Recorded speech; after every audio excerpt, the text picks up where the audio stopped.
What's up guys, hope you're doing well. Today I'm giving you a tutorial on how to do the most triceps bias push-ups. With no equipment, you're going to get some massive triceps if you try this movement. So, we all know that diamond push-ups are considered by many to be the most biased towards the triceps push-up variation you can find. And although I would kind of agree that it is very tricep biased and it's borderline extension, when we talk about tricep bias in presses, there's one that with weights pops into your head instantly, the giant press.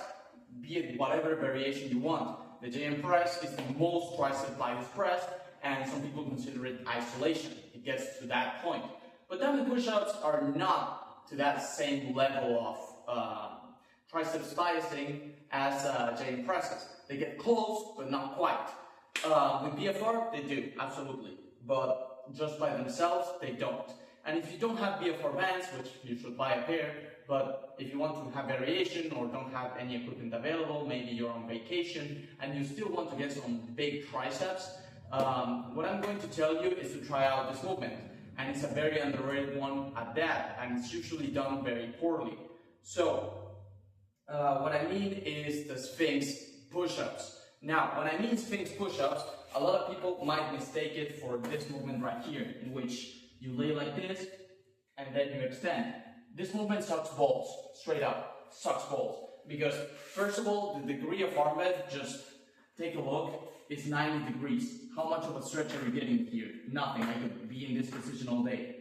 So, the first thing we need to modify out of this kind of like Sphinx push-up that often people call it, is to get a stretch, get a deeper arm bend, and the arm bend in a deep position should have a very noticeable stretch.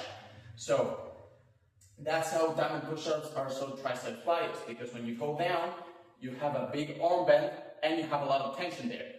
And when reversing the movement, you're working the triceps a lot to extend as well. So what we need to do is make this yee-ass movement more triceps biased by, or more effective towards the triceps by lifting the elbows up and managing to get a deeper arm bend than just 90 degrees. So, if we start off with a diamond push-up, right, we see that we break at the elbows and we get that deep arm bend. So what I'm going to tell you is to start with a diamond push-up position, and instead of having your arms, like I'm going to turn to the side, instead of having your arms at shoulder height approximately, I'm going to tell you to take it a little forward, more towards your eye level or chin area. So instead of being like this, you bring it here. That's the first starting point. Okay, so if you do your push-ups like this, they're going to be more triceps biased. You're going to be involving less of the shoulder and less of the pecs, which is going to in turn make it more difficult. You might have a little bit more of activation, but then what I'm going to tell you to do is to open up the hands towards approximately shoulder width or a little bit closer for more comfortable, let's just say, movements, for the movement to be as comfortable for your joints as possible.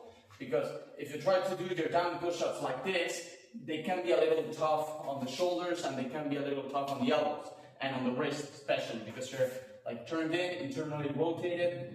How about we open up a little so we can, keep things tucked and do the same movement here. So the same as a diamond push-up, we're going to start by breaking at the elbow. No, not retracting the scapula, but going down.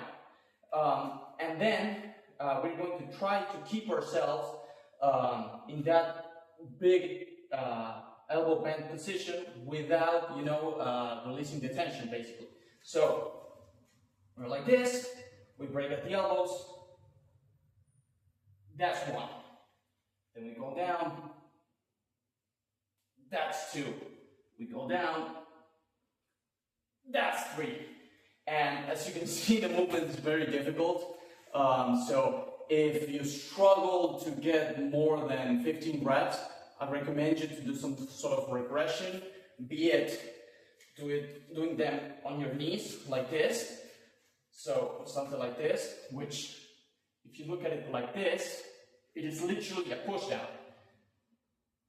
Then, if it is too uncomfortable on your wrists, you can use like a parallel, or you can just use your fist. So if you don't have any equipment, you can just curl up your hand in a fist like this, with your thumb on the side, so it has like more support.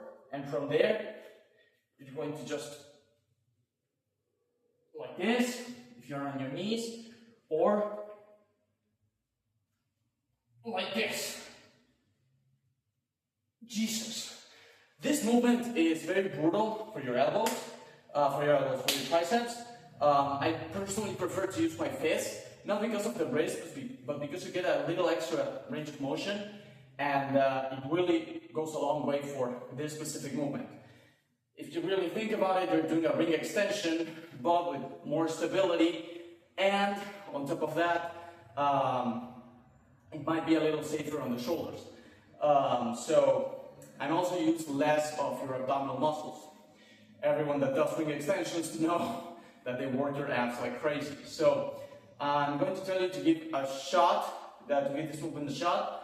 Let me know in the comments below, and thanks for watching.